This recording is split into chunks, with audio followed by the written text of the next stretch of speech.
Salut à tous, c'est Rudy d'Avimobile.fr et aujourd'hui je fais le déballage du Acer Liquid Zest 4G. C'est parti!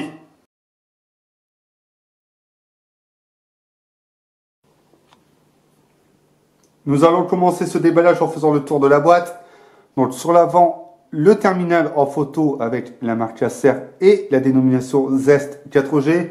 Sur le bas, on retrouvera la marque Acer. Ici, les codes barres, voilà les pays où on retrouve le terminal, plus les GSM, donc on voit 850 pour la 4G, la 800 est dedans. Donc comme ça au moins, vous le savez. Sur l'arrière, il n'y a rien. Et ici, quelques détails techniques. Donc on va découvrir ça ensemble. Donc ici, on a l'écran 5 pouces HD IPS, donc un grand angle. Voilà, 0 air gap. Ici, nous avons Blue Light Shield, donc qui sert également à passer l'écran sur mon mode nuit. Voilà, ça fait des couleurs chaudes. Un capteur frontal de 5 millions de pixels. Le principal de 8 millions de pixels, 8,4 mm d'épaisseur. Il prend les cartes micro SD. Android 6.0.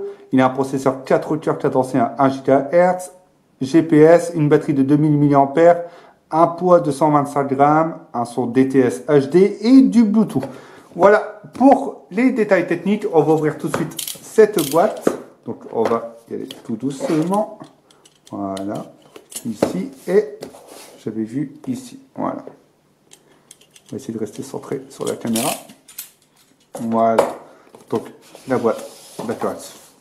Ça glisse ainsi. Donc là, on soulève ça et nous avons le terminal. Donc emballé dans un petit plastique. Voilà, donc on va faire un tour tout de suite. Ouais, c'est plutôt pas mal. Donc ici on a du plastique, voilà, qui agrippe un petit peu. C'est du plastique assez mat, plutôt sympa. Ici, à mon avis, ouais, c'est la sortie audio. C'est pas mon avis, c'est sûr. Le capteur, le flash LED, un réducteur de son pour l'enregistrement, les boutons, voilà, on/off, volume. Et puis c'est tout. Hein, sur le reste, franchement, il n'y a rien du tout d'autre. La prise jack 3.5. Donc je vais allumer le terminal. Voilà, donc à l'intérieur de cette boîte, nous avons une trappe de rechange blanche. Plutôt intéressant. À mon avis, ça va bien pour de l'écho aussi. Donc, ce ne sera pas intéressant pour les traces d'usure. Ici, nous avons le... Normalement, c'est l'adaptateur secteur. Ouais, l'adaptateur... Non, même pas. C'est un câble micro USB, je pense, oui. C'est un câble micro USB. On va penser à l'adaptateur. Et ici, qu'est-ce que l'on a? Alors, qu'est-ce que l'on a? Comment ça s'ouvre? Voilà, c'est ici. Donc ici, le kit piéton, l'adaptateur secteur et quelques petits livrets de guide de démarrage rapide, etc. Voilà. Donc voilà pour le déballage. Je vais tout mettre ça là-bas pour pas que ça gêne. Et on va enlever le film de protection. Voilà. Donc ici, si on doit choisir la langue. Ce que je vais faire, c'est que je vais le paramétrer et on se retrouve tout de suite après. Bon, j'ai eu le temps de le prendre un peu en main. Et au final, ce que j'ai remarqué, bon, c'est les boutons sont assez accessibles à une main. Donc la prise en main est plutôt pas mal. Là, on peut remarquer les reflets sur l'écran et les traces de doigts. Donc apparemment, chez Acer, c'est assez courant. Sur l'arrière, bon, pas de traces de doigts. Par contre, lorsque vous posez le terminal, on sent que c'est du plastique. Voilà, c'est du plastique. Vraiment, il fait vraiment entrée de gamme. Voilà, mais l'écran, les couleurs ont l'air vraiment pas mal. Donc là, left page, on va voir ça tout de suite. Donc ouais, donc ça n'a pas trop changé.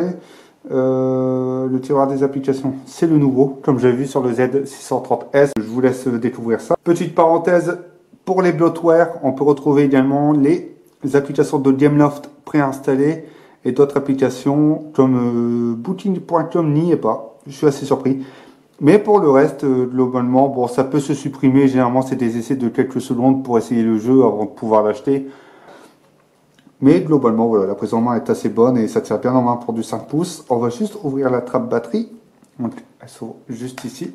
Voilà. Donc, on va essayer d'y aller doucement.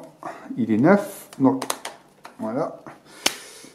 Donc là, le plastique, ouais, bon, c'est plutôt pas mal. Voilà, c'est du plastique rigide, comme on retrouve régulièrement chez Acer. Et ici, on peut remarquer que nous avons le port SIM et le port SIM 1 et le port SIM 2 avec le port micro SD juste ici.